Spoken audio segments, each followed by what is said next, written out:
ઓલપાડ તાલુકાના કરમલા ગામના સુંદરમ વિલા સોસાયટીના રહીશો દ્વારા સિદ્ધનાથ મહાદેવ મંદિર જતા પદયાત્રીઓ માટે 4000 જેટલી લસ્સીના ગ્લાસનું વિતરણ કરવામાં આવ્યું હતું અને આ અવિરત સેવા દર શ્રાવણ માસના દર રવિવારે અવિરત ચાલુ રાખીશું તેવું આયોજકો દ્વારા જણાવવામાં આવ્યું હતું। શ્રાવણ માસ એટલે ભગવાનના ભજન ભક્તિ કરવાનો મહિનો। શ્રાવણ માસ ભક્તિનું અનેરું મહત્વ હોય છે અને શિવજીને રીઝવવા માટેના પ્રયત્નો ભક્તો કરતા હોય છે। ત્યારે ખાસ કરીને શિવાલયમાં ભક્તોની ભારે ભીડ જોવા મળતી હોય છે।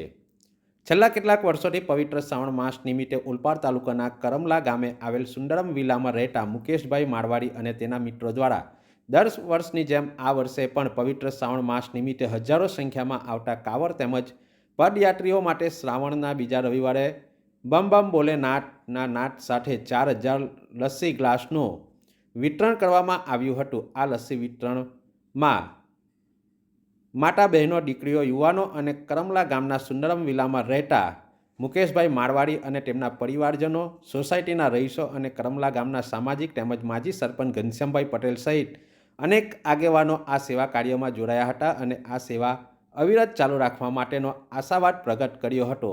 ત્યારે ઓલપાડ સુરત રોડ પરથી સિદ્ધનાથ મહાદેવ મંદિરે પસાર થતા ભક્તો માટે અનેક સેવાકીય સંસ્થાઓ દ્વારા ભક્તો માટે સેવાનું આયોજન કરવામાં આવી રહ્યું છે, જેમાં કરમલા ગામના સુંદરમ વિલા સોસાયટીના રહીશો દ્વારા પણ સિદ્ધનાથ જતા મહાદેવ મંદિરના ભક્તો માટે લસ્સીનું આયોજન કરવામાં આવ્યું હતું।